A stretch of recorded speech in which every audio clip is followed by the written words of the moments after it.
Okay. Just a little more pressure. You're gonna be fine, attachment.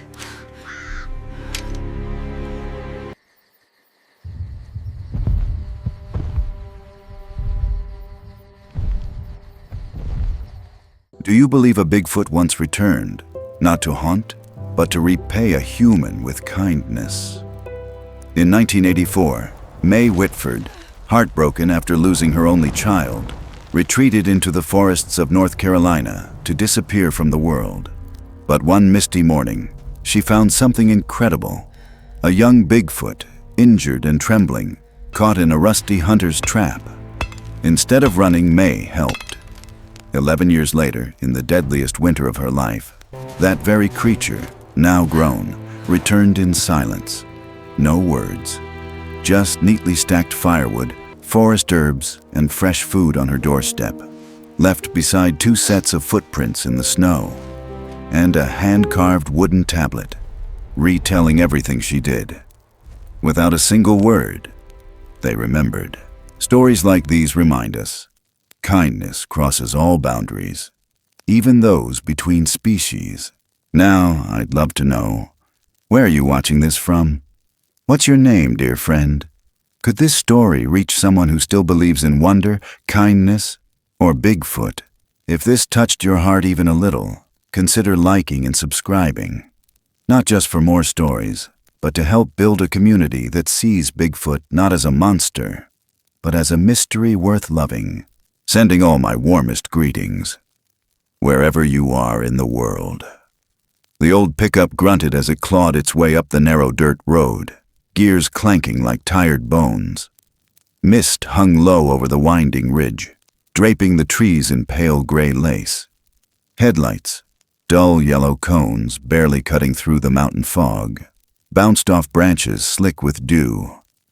The road narrowed the higher it went, swallowed on both sides by tall, dark pines, and the occasional glimpse of blue sky faded into the gloom behind Mae Whitford. She kept both hands on the wheel, shoulders hunched, eyes forward. There'd been no one behind her since she left the last gas station 23 miles back.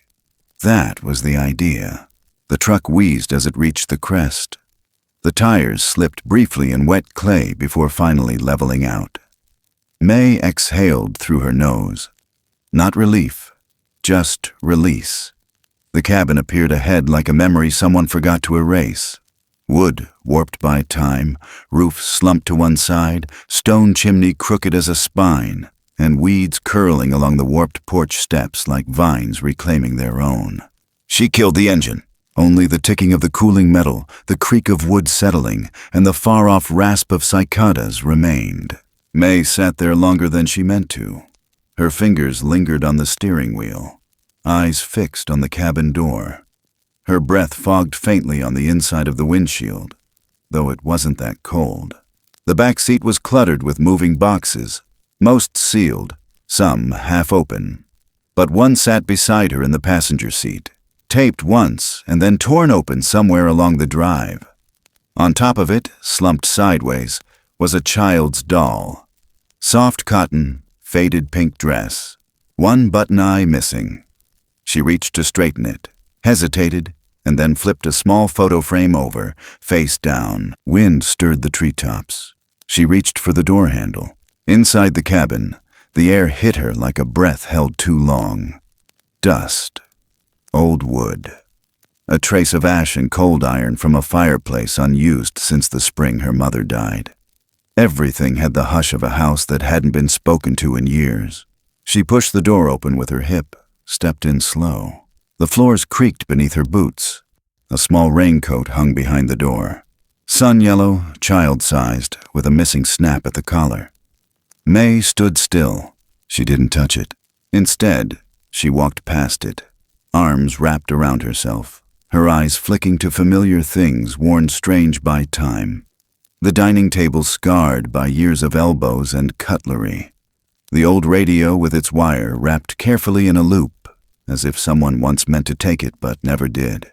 She moved slowly, hands brushing dust from the mantel, fingers grazing over the edge of the fireplace stone. Kneeling, she stacked the few remaining logs, dry from years stored under the porch eaves. Struck a match, watched the flame hesitate, then catch.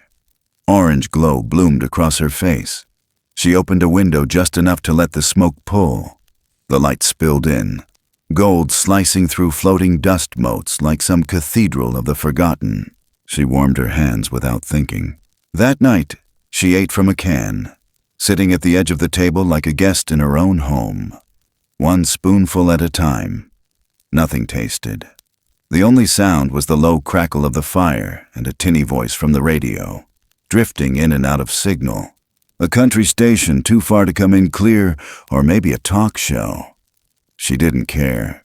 Later, she lay in her childhood bed, blankets pulled high. The wind scraped across the eaves, the rafters moaned with age. No voices, no questions, no well-meaning glances. Just air and silence. She didn't cry. She just stared at the ceiling and waited for the dark to get dark enough. Morning came gray and still. The kind of Blue Ridge morning where fog clings low to the brush, and the sky seems to forget it ever had color. Mae put on an old flannel shirt, boots, and took her father's axe down from its nail. She headed into the woods. Each step sunk slightly into the leaf-strewn earth. Pine needles, soft moss, curls of fern brushing her jeans. The axe handle worn smooth in her grip. She wasn't thinking of anything, just listening to her own breath, to the birds still hiding from the sun, to the world that did not ask anything of her. Then she heard it, faint, thin, not a howl, not a growl. It cut through the trees like a threadbare cry, weak, wet, stumbling, like someone had tried to cry out but didn't remember how. She stopped, heart tapping once, hard. She tried to walk on. She took another step. But it came again. She closed her eyes. And behind them, blue hospital light. A monitor flatlining. That little raincoat by the back door. The sound of child-sized sobs from a place too far to reach. "God damn it!" she muttered, and turned. The sound led her deep, past a slope of rocks slick with moss, through a curtain of underbrush that tore at her sleeves. It was louder now, but no closer. Always just beyond the next hill, just behind the next tree. She pushed through a thicket and froze. In a shallow clearing tucked between two boulders, a rusted steel trap lay open. Blood rimmed its teeth. Inside it, something small. Something not quite shaped like anything she'd ever seen. Curled, trembling, covered in thick brown-black hair matted around one leg. Its eyes, huge, liquid, too knowing. It whimpered, not like an animal, not like a child, but somewhere in between. Like someone trying not to be heard but needing someone to hear them. Mae's throat closed. She stood very still, staring. In the distance, a low rumble, truck tires on gravel. Her hand clenched around the axe. Hunters. They'd find this thing. They'd take pictures. They'd laugh and lie and drag it back like proof of something no one asked them to prove. She stepped forward. The creature flinched but didn't snarl, didn't bare teeth. It stared up at her, chest heaving, leg twisted grotesquely in the iron mouth of the trap.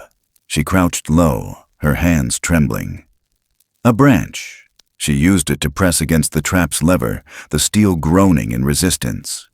Her palms slipped. The jaws twitched violently, snapping half an inch from her wrist. She gasped, heart hammering. It didn't run. Instead, the small creature reached out with one hand, if you could call it a hand, broad, thick-fingered, covered in coarse hair, but unmistakably a gesture of trust. The fingers barely brushed her sleeve. The trap gave, a crack of metal and a yelp. Blood oozed thick and dark from its wound, dripping onto the leaves like oil. But it stood, wobbled, held her gaze. Then it turned and limped into the trees. Mae stayed on her knees. Behind the trees, maybe 30 yards back, a shadow. Immense. Still. Standing between two trunks. Watching. She didn't breathe. And then the shadow disappeared. She didn't tell anyone. She went home, hands stained, silence thick in her chest. That night, she lit no fire, ate no food, sat beside the bed, staring at the floor. Only once did she whisper something into the dark. "I couldn't lose another one. Not again. Outside, the forest held its breath and waited. The blood was still under her fingernails when she turned the faucet. Cold water sputtered, rusty at first, then clear. She held her hands beneath it, not scrubbing, just watching how the red smeared into the basin and disappeared down the old drain like it had never happened. The metal trap, the wounded leg, the weight of that small, shaking creature leaning into her hand for half a second. None of it felt real now. It should have been someone else's memory, but it wasn't. Mae stood at the sink for a long time. The fire had gone out hours ago. The air in the cabin was sharp again, the way it always was in spring nights up in Blue Ridge. She wrapped a blanket around her shoulders and sat at the kitchen table, the same spot she always used to sit when she was little. Legs swinging off the edge, waiting for her mother to bring coffee and her father to come in with wood stacked in his arms. Now it was just silence. She tried to close her eyes, but every time she blinked, it came back. Not the blood, not the bared metal teeth of the trap, but that moment, those eyes, wide, dark, afraid and intelligent, like some animal trying to speak without a voice. Mae muttered something to herself she didn't even catch. Then she whispered again, firmer this time. "I'm not crazy." The wind creaked across the rooftop like footsteps. She didn't sleep that night. The next evening, the storm stayed away. But the wind didn't. It came through the trees slow and heavy, like something pacing. By midnight, she had tried to read, then tried to eat, then finally just gave up and lay in bed, fully clothed, eyes to the ceiling again. The fire crackled low in the next room, casting long, twitching shadows up the cabin walls. It was sometime between the hours, those hours where no one really knows what time it is, only that morning is still far away, when she heard it. A sound outside, not birds, not wind, footsteps. They weren't light, not deer, not raccoons, and they weren't steady either, like something large but unsure. Not running, not charging, just moving, slowly, deliberately, in a wide circle, around the cabin. Mae froze. She didn't breathe, didn't move. The steps weren't rushed. They crunched through leaves, paused, and moved again. They circled once, again, and stopped, right by her bedroom window. She turned her head, slowly. The glass was black with night. Nothing to see, but she could feel something out there. Close. Breathing. The kind of quiet that presses into your chest sat over the room. Then it was gone. Morning came pale and still. She opened the door slowly, unsure what she expected. But there they were, marks. On the porch steps, muddy, wide, deep. No shoe pattern. Toes, long, slightly curled. The tracks led from the woods, across the porch, and stopped right at the window of her room. The same one where she'd lain still as stone just hours before. She followed the tracks with her eyes. There, under the windowsill, sat a rock, smooth, round, about the size of her palm. It wasn't from around here. Not the kind of rock that just shows up in the dirt. It had been cleaned, almost polished, and it had been placed carefully. Not dropped, not kicked, placed. Mae stared. A sound startled her. A truck engine in the distance, then gravel crunching. She looked up to see a pickup easing around the bend, stopping a few feet short of her porch. A familiar voice called out, "Mae!" It was Frank Wilmer, used to deliver firewood and odd things for her folks when her dad was still alive. He was older now, must have been pushing 70, still wore the same red cap with a trout patch on the side. "Brought you some bread," he said, climbing out. "Figured you might not have made it to town yet." She nodded, thanked him. He handed her a paper sack and leaned on the porch railing, glancing down. He said, nudging the rock with the toe of his boot. "Kids been messing around up here? That yours?" She didn't answer. He chuckled, picked it up, and without a thought tossed it out into the brush. Weird little thing. The sound it made landing in the weeds hit her like a slap. But she said nothing. Frank stayed a while, chatted about town gossip, something about animals going missing, strange noises in the hills, some folks talking about bringing dogs up, maybe doing a little look-see hunting, as he put it. Mae's stomach twisted. After he left, she stood on the porch a long time. That night, the steps came back. She heard them just after midnight. Closer, slower. No circling this time. They came from the woods straight toward the back of the cabin. The porch groaned. Then, nothing. Not even footsteps leaving. Only breathing. Heavy. Just on the other side of the back door. Mae sat in the kitchen, on the floor, her back against the stove.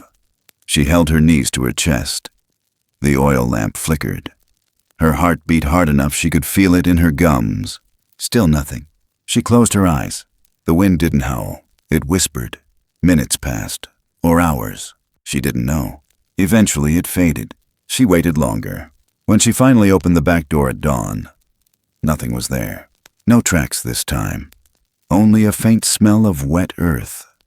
But she noticed something else. On the porch railing, small gouges in the old wood. Not claw marks. Fingers. Something had rested a hand there. That morning she didn't chop wood. She didn't cook. She walked into the woods, not deep, just to the edge where the clearing met the shadows. She stood there and said it out loud. "If you're still out there," she said slowly, not raising her voice. "I'm not going to tell anyone.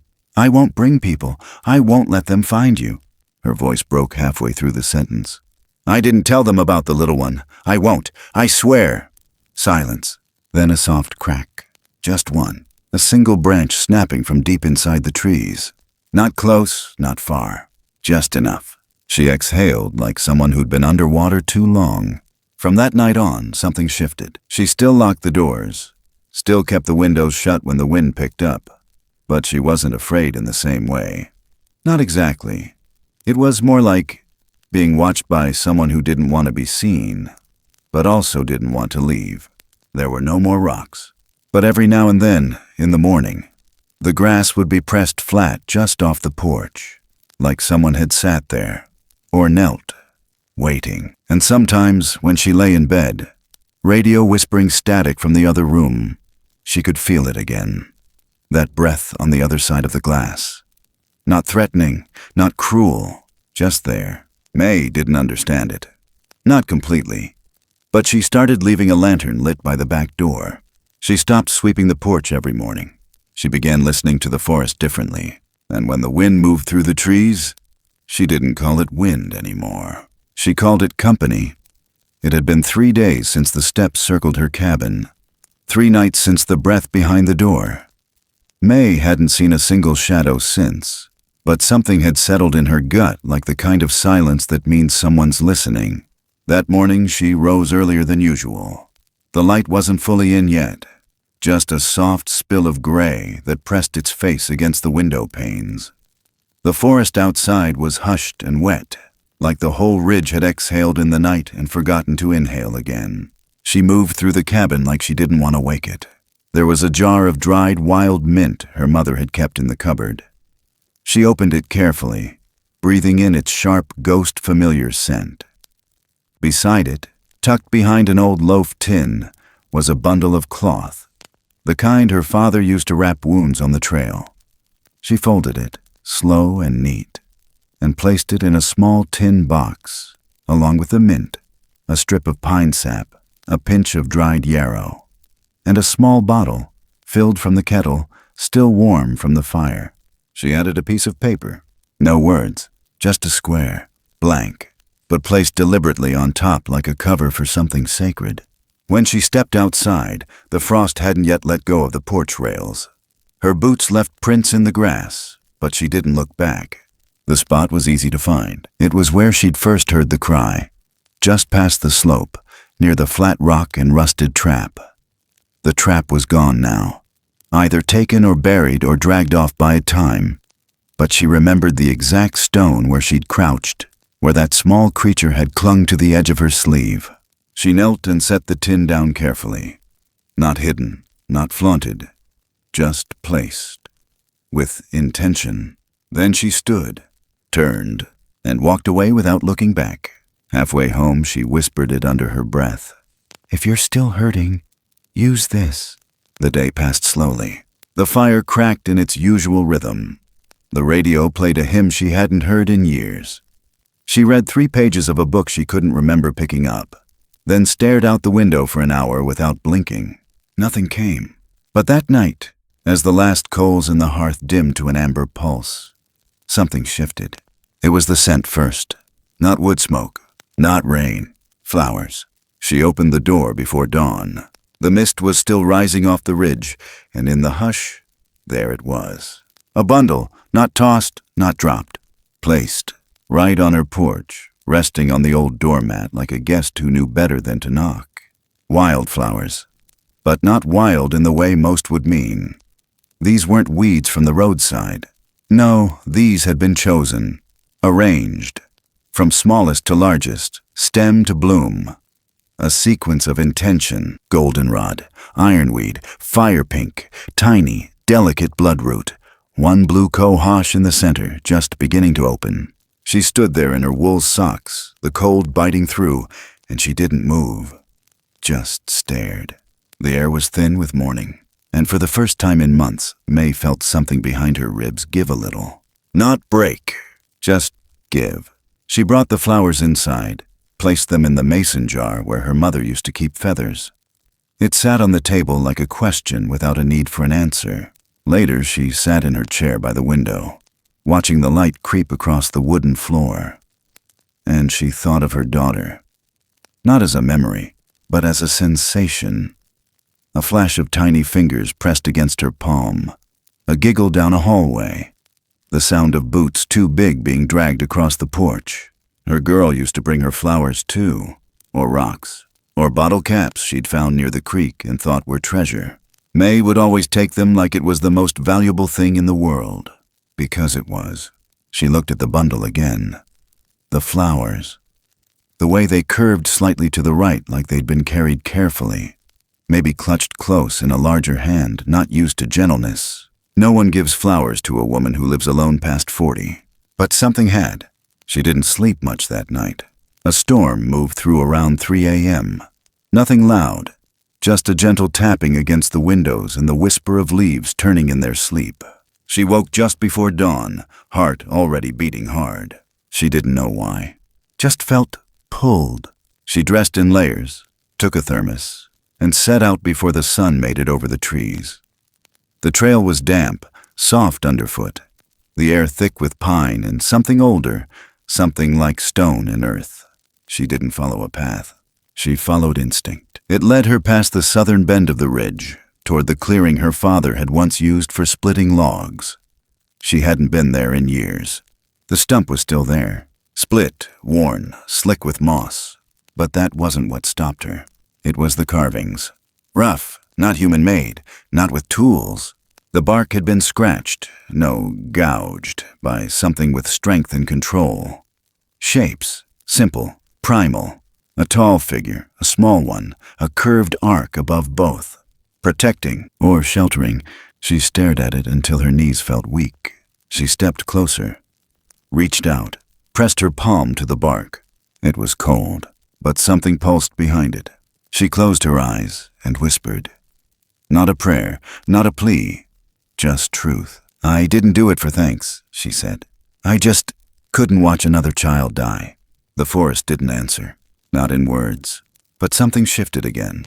A pressure lifted, like someone had been holding their breath nearby, and now they'd let it out. Later, back at the cabin, she made tea and sat in silence. That afternoon, she found another object on the porch, a flat rock, wide, clean. But this time, a pattern had been etched into its surface with something sharp. Maybe a claw, maybe stone on stone, a spiral.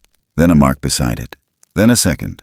Not language, not quite, but she understood it. A message. You, me, here. Mae smiled before she realized it. She set the rock by the window, just beside the flowers. A small altar of things not meant for anyone but her. The wind picked up later that night. The trees groaned and shifted. She didn't flinch. She stepped outside into the dark, wrapped in her shawl, and stood at the edge of the porch. Looking into the woods, she said, I see you, and somewhere, far enough to stay hidden but close enough to feel. A single step answered back. Summer came slow that year, like it wasn't sure it was welcome. The mornings were warm, but the evenings held on to spring's chill just a little too long. The kind of air that made your bones feel damp even when the sky was clear. Mae noticed the signs first in the animals. Less movement, fewer calls in the treetops. A quiet that clung to the forest floor like a warning only old folks and deer knew how to read. The radio squawked in the background one afternoon, all static and urgency. The man's voice, somewhere out of Asheville, broke through with half weather, half prayer. Heavy rain expected overnight. Thunderheads crawling west over the Appalachians, looking to make trouble in the higher elevations. He said it like a neighbor leaning over a fence. Like he wanted you to go check your windows. Like he knew the wind already had your screen door. Mae turned off the radio. She could feel it too. The pressure. The low throb behind her temples. The way the air felt full, even though nothing had fallen yet. She moved through the cabin slow, closing shutters, pulling wood inside, stacking it close to the stove. She filled the water jugs, checked the lantern wicks. Her hands knew what to do even when her thoughts wandered. Something in her chest kept whispering.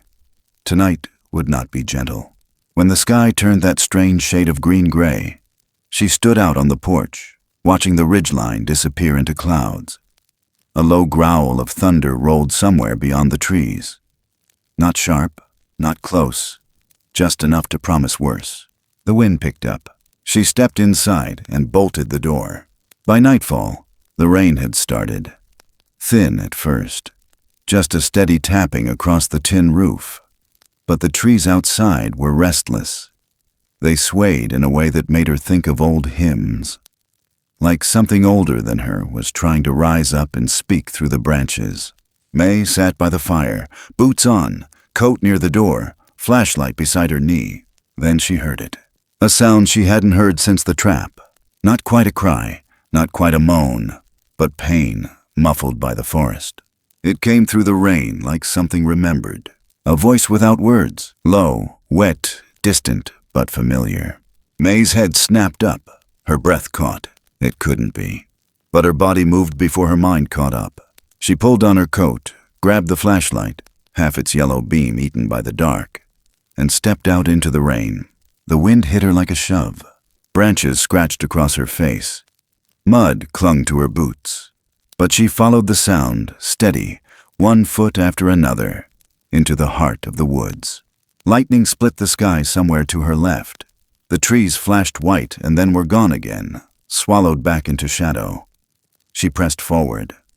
The path was old, overgrown, barely there, but her feet remembered. The sound came again, closer now. It wasn't alone. She pushed through a curtain of soaked leaves and came to a narrow gulch. Nothing more than a dry creek bed most days, now filled with rushing water. On the far side, near the shelter of an outcropping, she saw them. 2 figures, one small, one impossibly large, both soaked, still. The smaller one leaned into the other, who had arms outstretched like a wall against the storm.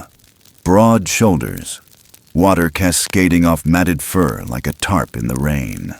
Eyes glowing faintly in the beam of her flashlight. Mae stopped breathing. The little one, it limped, clung to the taller figure's leg. Its head turned toward her, eyes wide. Recognition bloomed in that look. Mae stepped forward, knee-deep in mud. She raised the flashlight. Lightning struck again, and for a split second, the world froze in light. That was when the tree cracked. A sound like a gunshot echoed down the mountain, then groaning, splitting, screaming wood. Mae spun, heart climbing her throat. A tall pine, maybe 80 feet, snapped near its base, roots torn loose by the rain. It leaned, slow at first, then all at once, right toward her. She didn't run, couldn't. She froze. Time lost its grip. And then it hit her, not the tree, but something else. A body, warm, solid, heavy. Mae was tackled sideways, rolling down the wet slope, breath punched from her lungs. Her flashlight flew. Mud filled her ears. The tree came down behind them with a roar that shook the ground. Branches cracked. A cloud of pine needles rained down like ash. Mae gasped, pushing herself upright. Her coat was torn. Her knees stung. She looked beside her. It was him, the larger one. Shoulder torn, bleeding. He had thrown himself into her path and taken the blow meant for her. He wasn't snarling. He wasn't running. He just looked at her, like a father who'd done what he had to. She crawled closer. His breathing was ragged, shoulders rising and falling like waves trying to hold on. The younger one stepped down slowly from the rise, still limping. It knelt beside its elder, one hand on the larger creature's chest, the other reaching for Mae, not in fear, in understanding. Its palm met hers in the dark, cold, wet, still trembling. Mae looked at them, both of them, and something inside her finally broke. Not the kind of break that shatters, the kind that lets light in. She reached out, resting a hand on the younger one's shoulder, and together they sat there for a long time, just listening to the storm die around them. She didn't try to speak. What could she say? The wind softened. The rain eased into a hush. The older one shifted, groaned, and slowly, painfully, rose to one knee. Mae stood too, slipping once in the mud, but catching herself. The creature leaned on its knuckles, breathing hard. Then it turned, nudged the younger one forward, and stepped into the trees. They didn't run, they walked, back into the forest like nothing had ever happened. Mae stood alone in the clearing, soaked through, shaking. Her flashlight flickered once, then died. But she didn't need it. Not anymore. She knew the way home. The forest grew quiet after the storm, but not in the way that follows peace. It was the kind of quiet Mae hadn't heard in years. No bird song at dawn, no rustle of squirrels on the roof, no fox prints in the soft mud outside her porch. It was too quiet. Not settled, but silenced, like something had pressed its hand over the mouth of the woods. She noticed it in small ways first. The feeders she kept at the edge of the clearing stayed full. The little chipmunk that used to dart between her steps when she chopped wood. Gone. Even the whippoorwill's cry, sharp and reliable most nights, had fallen silent. It unnerved her more than she liked to admit. She told herself it was still the aftermath of the storm. Trees uprooted, nests washed away. Everything would return in time. But the days stretched long and dull, and the forest kept holding its breath. Mae began walking farther from the cabin than usual. She took the long path around the northern ridge, past the grove of sycamores and down toward the creek. She wanted to feel something moving again. Even a bare print in the mud would have been a comfort. But there was nothing, just wind brushing leaves, and a silence that sank deeper the longer she walked. Then came the smell. She was about a quarter mile past the ridge when it hit her, a dry metallic tang in the back of her throat. So faint it might have gone unnoticed if she hadn't lived through hunting seasons and old backwoods arguments. It wasn't wood smoke. It wasn't rot.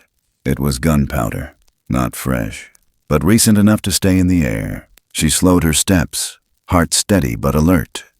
There weren't supposed to be hunters this far up. Not in spring. Not unless someone was poaching or breaking rules. The scent came and went with the breeze, but it followed her back toward the path like a thread she couldn't unspool. The next day, she took a different trail and found the tire tracks. Deep, heavy, fresh. The kind of marks left by a truck carrying weight, equipment, maybe crates. She crouched beside them, brushing pine needles aside. The ground was torn up in a way that suggested someone had backed in, not just passed through. They'd stopped here. For something. She stood up, eyes tracing the way the brush had been bent back. She followed the path with her eyes. Then she turned and walked home faster than she'd meant to. At the diner in town, she heard the rest. She'd gone in for coffee. Nothing else. But wound up in the middle of a conversation near the register. 3 men, early 30s, rough denim, voices just a bit too loud. Outsiders, not from the valley. One of them wore a camo cap and had a Nikon film camera hanging from his neck like a trophy. They talked like people who thought they were being funny. "Something big," one of them said, dragging his spoon through the sugar jar. "Like, not just a bear, like upright big," the second laughed. "You still think you saw it?" "I know what I saw," the first said. "And when we catch it, photos alone will be worth enough to pay off that piece of land in Kentucky." The third just grunted. "Got the new traps in. Not your granddaddy's rabbit snares. These'll hold a truck if we need 'em to." Mae sipped her coffee and said nothing, but her hands trembled. They were planning something, and they didn't understand what they were walking into. She left the diner early, walking past their table without a glance. Outside, she lit a match with shaking fingers, just to smell the sulfur and remind herself she still had time. Still had choices. But by the end of that week, she found the blood. It was on the rocks by the creek, a dull smear where moss had been ripped away. Not red, not bright, dark and sticky, like oil, clotted by rain and leaves. There were drag marks leading downhill, grooves cut through wet soil. Not straight. Wounded. Either something had been taken, or something had crawled. She found the hair caught in a thicket near the bottom of the slope. Coarse. Too long to be bare. Dark, but not black. Touched with a reddish glint when the sun hit it right. She closed her hand around it and didn't let go for a long time. The next day, she followed the trail. It led her to what she guessed had once been a den. It wasn't a hole, not a cave. Just a shallow underhang. Rocks layered to keep out wind. A bed of dry leaves and pine boughs arranged with purpose. Not random. Not scavenged like a wild animal's lair. Lined. Lived in. But it was empty. No scent, no bones, no markings. Whatever had lived here had gone and taken its scent with it. She knelt, fingers brushing the floor of the shelter. Only one thing remained. A tiny fragment of something that might have once been a bowl or stone dish. Split down the middle. Charred at the edge. Not trash. Something made. Something used. She took nothing. Just sat there for a while. Then stood, brushed her knees, and turned to leave. And that's when she saw it. On the wall just beside the opening, mud smeared in a single handprint. Not painted, not artistic, just a mark left behind. It was big. Not monstrous, but bigger than hers. Palm broad, fingers long, thick with the echo of weight and years. Streaked faintly with dried blood. It wasn't a mark of anger. It looked like someone had rested their hand there, paused, and said goodbye. She stood there, frozen in the doorway of a home that no longer belonged to anyone, and the weight of it broke her a little. They weren't just visitors anymore. They had been residents, neighbors. They'd had their own spaces, their own stories, and now they were being chased out of them. Back at the cabin that night, she couldn't sit still. She walked the perimeter, checked the windows, stoked the fire, then turned it down. The silence in the trees had grown denser, more final. No gifts on the porch, no footprints, no flowers, even the small rock by her window, the one with the spiral carved in its surface. It felt colder than before, like its meaning had retreated into shadow. Mae pressed her forehead against the glass, eyes scanning the tree line. She didn't expect anything to look back, but part of her still hoped. She whispered into the dark, voice low and steady, "I know you're still out there." And then softer, "I'm sorry." The only answer was the wind curling against the eaves. That night, in a dream she didn't remember waking from, she saw a hill, saw the younger one, the child from the trap, now taller, stronger, but limping still, walking beside another. Not the elder, another. They moved like shadows, fast but careful, carrying something on their backs. She reached for them. They turned once, eyes catching the moonlight, and kept going. When she woke, her hands were curled into fists, and her chest ached in a way no storm could explain. They were being hunted, and soon, she feared, they'd be gone for good. It began with a silence too clean, not the kind she was used to. The gentle hush of a forest tucking in for the night, the ordinary stillness of mist before sunrise. This was hollow, like something had been scooped out of the world and hadn't been returned. Mae had been splitting wood when she heard it. Nothing. No birds, no breeze, no rustle of leaves, just an absence. Even the wind had gone flat. She paused mid-swing, axe in hand, sweat cooling on her brow despite the heat. Her heart beat slower now, not from exertion but from alertness. Her breath came shallower. Then the first sound broke through. It came from deep in the tree line, across the ridge. A low, strangled cry, raw and drawn out like someone trying not to scream. Mae's grip on the axe tightened. It wasn't the small voice she remembered from years ago. This one was older, thicker, hoarser, like a child grown into something near adult, but carrying the same wound in the throat. She dropped the axe and didn't even realize it. Grabbed her flashlight and the denim coat off the porch hook and ran. The path through the trees was darker than it should have been. Canopy thick, sun strangled. Every step kicked up pine needles and memory. Her feet moved fast, but her mind stayed slow, scanning through every sound, every branch she'd snapped, trying to find that noise again. It hadn't been alone. There was something behind it. A rattle, a metallic pull.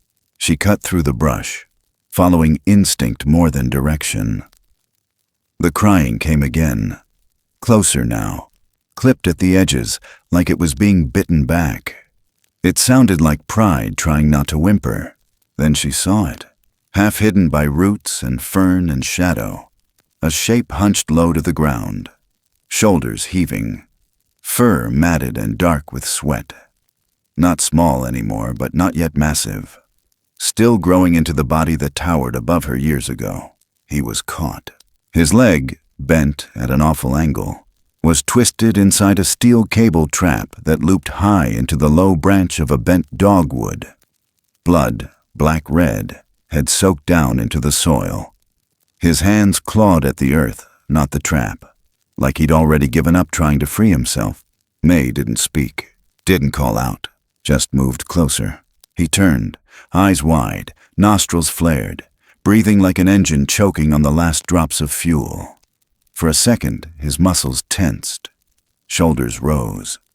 The old fear flickered in his stare. Fight, flight, pain. Then something shifted. Recognition. She saw it hit him like rain on dry land. His breathing slowed. His body stopped shaking.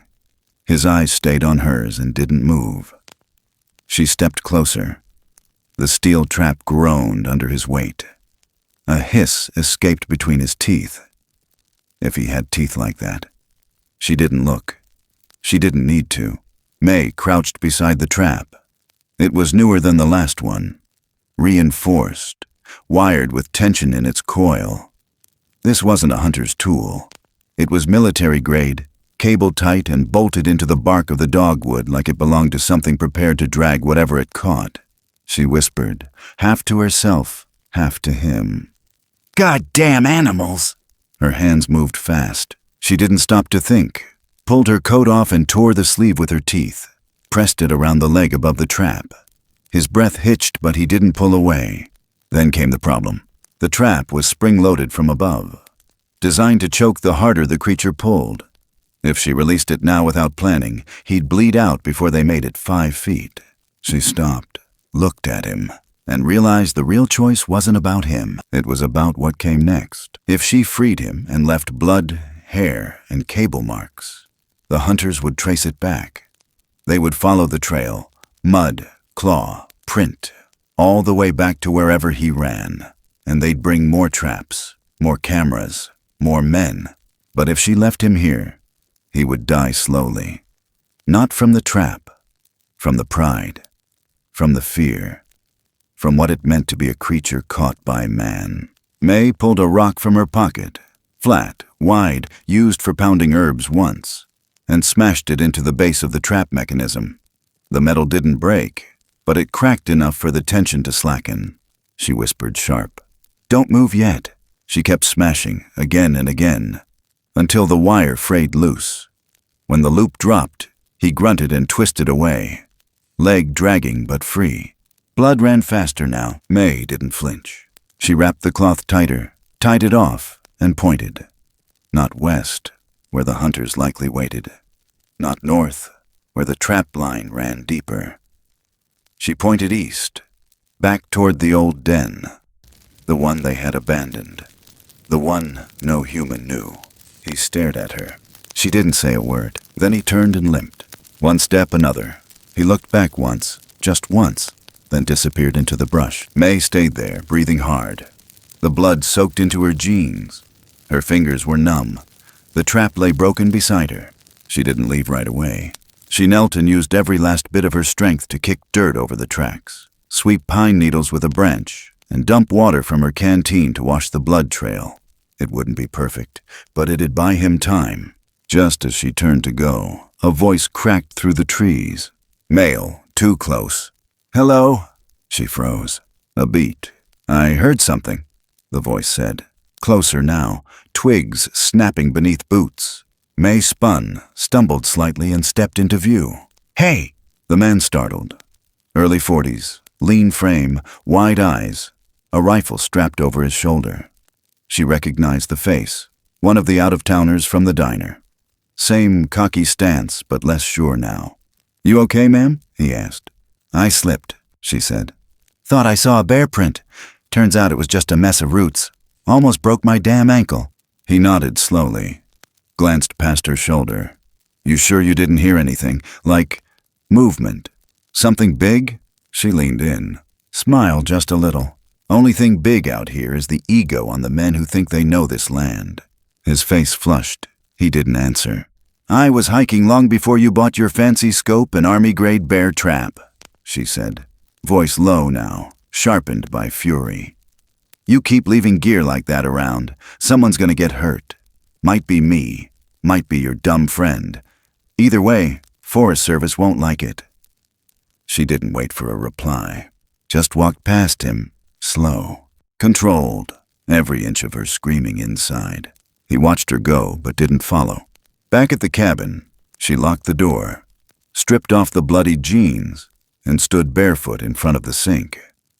The mirror over the kitchen basin showed a woman she didn't quite recognize anymore. Weathered, wild-eyed, but unshaken. For the rest of the day, she didn't leave the house. But that night, around 3 a.m., just as the fire went low, she heard it. Not a knock, not a cry, just the soft drag of something heavy brushing past the outside wall. A sound like protection, a sound like thanks. She sat on the floor in the dark and whispered to no one in particular, "I'd do it again." By the time the first frost came that fall, Mae's hands had already begun to ache when she gripped the axe. It wasn't pain exactly, just resistance. A quiet stiffness that settled in her knuckles like something whispering she wasn't as young as she still liked to believe. Then the frost stayed longer than it should have. The mornings grew sharper. Her breath turned visible even inside the cabin. And when the local radio finally said the word, blizzard, she wasn't surprised. Just tired. It was winter 1995. Mae was 52 now. Her mirror told the truth plainly. Thinner hair, silver at the edges. Eyes soft with fatigue, but still sharp beneath. She moved slower, but her spine held straight. Some things hadn't bowed. The Blue Ridge was always unforgiving in January, but this year it felt personal. The kind of cold that made the wood groan and the cabin walls creak like they were trying to shrink themselves tighter. The road into town iced over 3 days in, and the only tracks she saw after that were her own. The last time she'd gone to the market, she'd bought flour, beans, and 3 cans of condensed milk out of habit. The kind her mother used to put in coffee. There hadn't been time for much more, or strength. The coughing had started weeks ago. Just a scratch in her throat at first, then sharper, deeper, until she'd wake in the middle of the night clawing at her sheets, desperate for air. She didn't say the word out loud, didn't call it illness, didn't say pneumonia, didn't say alone. She bundled herself in old wool, sat by the fire, and counted the days in silence. The snow piled high against the cabin door. The radio signal faded in and out, ghosting through static. She rationed the firewood carefully, stacking it closest to the hearth and moving the cot nearby to trap the warmth. Every movement winded her. Climbing the ladder to the loft felt like dragging herself through a tunnel. Her body had turned against her, one muscle at a time. She hadn't seen anything move beyond her window in days. Not bird, not deer, not shadow, but she had noticed something strange. There were no tracks in the snow near her cabin. None. Not even the usual wander of wild dogs or the zigzag of rabbits. It was like the forest had drawn a line and nothing dared cross it. One morning, barely able to stand, she shuffled to the window and saw it. A perfect ring of untouched snow surrounding the cabin. 10 feet out in every direction, like the woods had pressed pause. She tried to reason with herself. Maybe it was coincidence. Maybe she was too tired to trust her eyes. Maybe fever was playing games again. But deep down she knew something was guarding her. That night, the wind roared hard enough to shake loose the chimney cap. The cabin filled with the sharp scent of soot. Mae could barely drag herself out of bed to seal the flue and smother the fire. She collapsed back onto the cot with the blanket clutched to her chest, coughing until her vision went white at the edges. She fell asleep with the taste of iron in her mouth, and when she woke, the room was colder than she'd ever felt it. She barely made it to the door, but when she opened it, she froze. Not from the air, not from her sickness, but from what was waiting. Neatly stacked on the porch, just beside the threshold, was a bundle of dry wood. Split, trimmed to stove size, laid down in a pyramid the way her father had taught her when she was 5. Tucked between the logs were sprigs of dried herbs. She recognized them by smell, not sight. Mullein, wild mint, elderflower, the kind her mother once used for steam baths when winter sickness took hold. There were also 2 small roots, pale and firm, laid carefully on top. Edible, nutritious, gathered by someone who knew where to look and what to leave behind. Her hands trembled as she crouched and touched the wood. It was warm, not in temperature, but in intention. She looked up. Snow still fell soft beyond the porch. But in the white, she could make out 2 sets of footprints, starting from the edge of the woods and ending right there. One large, one smaller. Mae's eyes welled before she could stop it. It wasn't just protection anymore. It was presence. They had come, and they had brought the young one with them. Not for her, for him. So he could see the woman who had once bent beside a rusted trap and given him a future. She whispered into the air, her voice broken and hoarse. You remembered. She spent that day moving like a ghost in her own home. She fed the fire, not with the wood she had, but with the gift. There was something sacred in burning it.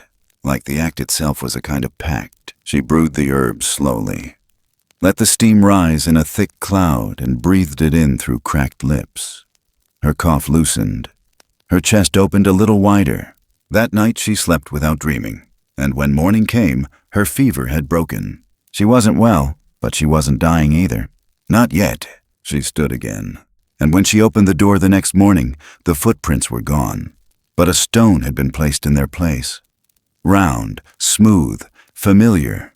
But this one was different. Etched into its surface were 2 parallel lines, one tall, one shorter, and between them a curve, like a hill or a bridge. She didn't need anyone to explain. It was them, and it was her. The snow never fully let up that month, but she didn't care. She was no longer watching the storm. She was being watched over. And every time she stepped outside, every time she stepped into the white, she whispered, not out of fear, but out of faith, I know you're near. And somewhere, beyond the pine line, they always were. The worst of the cold passed not with a thaw, but with stillness. Mae didn't wake to birdsong. No sudden sunbeam broke through the cabin window to tell her the season had changed. There was no announcement. Only the absence of ache in her chest and the strange lightness in her arms when she reached for the kettle.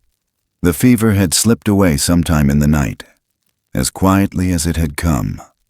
She stood at the window, wrapped in her mother's old quilt, and watched the steam rise from her breath. It no longer scared her. The snow hadn't fully melted yet, but it had softened, sagged under its own weight. The porch still groaned beneath her feet, but not with threat, only with age. The woodpile was down to the last few logs, and the cupboard held only 1 can of peaches and half a jar of dried beans. She didn't mind. She was here, alive, and not alone. That morning, Mae opened the door expecting nothing. But there, placed at the center of her porch like it belonged to the house, was something different. A log, not firewood, not from the chopped pile. A long, thick piece of timber, heavy, rough-hewn, nearly 3 feet in length. It had been carried, dragged maybe, then set down with precision. She stepped closer. At first, she thought it was just bark, just lines from age and weather. But as the sun shifted, she saw it. Carvings, crude, deep, measured not by hand but by memory. She crouched slowly, her knees stiff from the cold, and traced the story. At the far left, a shape, square, mechanical, unmistakable, a trap. Next to it, a small form, curled, caught, the child. Then, a second figure, a woman, bent at the knees, arms out, open. And beside that, a larger presence, upright, protective. And finally, all 4 shapes, side by side, beneath what looked like a canopy of branches or stars. No language, no symbols, just story. And it was hers. She reached out and laid her hand over the figure of the woman. The wood was cold, but something about it pulsed like heat beneath her skin. Her fingers stayed there a long time. They had remembered, not just her act, but her presence, her choice. They had told the story back to her. And in doing so, they had made it real. She brought the log inside. It took effort, more than her body had in it. But she didn't care. She placed it on the hearth, not to burn, but to keep. Not as decoration, not as proof, but as witness. Later that day, she sat by the window. The old chair creaked beneath her, and the steam from her mug curled against the glass. She thought of her father's voice, slow and careful, the way he used to say things like, "Some debts aren't meant to be paid, just remembered." She thought of her daughter's laugh, small and breathy, how it used to echo through these walls. And she thought of the footprints, not the ones that came and went with snow, but the ones that had moved through her life in silence, offering no names, no explanations, only acts of care.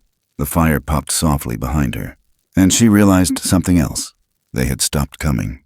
No more stones, no more herbs, no more shadows beyond the tree line. At first, she waited. A night, then 2, then a week. The forest returned to its rhythms. Squirrels reappeared. A red cardinal tapped at the window one morning. The wind rustled leaves again, but there was no sign of them. And Mae understood. It wasn't abandonment. It was closure. A quiet tucking in of the final thread. And like all things that choose to live wild, they had moved on. Not away, just deeper. And she smiled. Not with joy exactly, but with the kind of peace that tastes like resolution. One morning, well into March, she stepped outside with her shawl drawn tight and watched the mist drift down the mountain. The trees were starting to green at their tips. The earth had begun its long thaw. Her boots sank an inch into the softening dirt as she walked to the edge of the porch. And there, just past the ferns, she heard it. Not footsteps, not voices, just the clean, single crack of a branch breaking in the distance. Then nothing. No follow-up, no figure, no movement. But she knew. That was the sound they used. The one they'd shared. A parting word, a blessing, a heartbeat in the woods.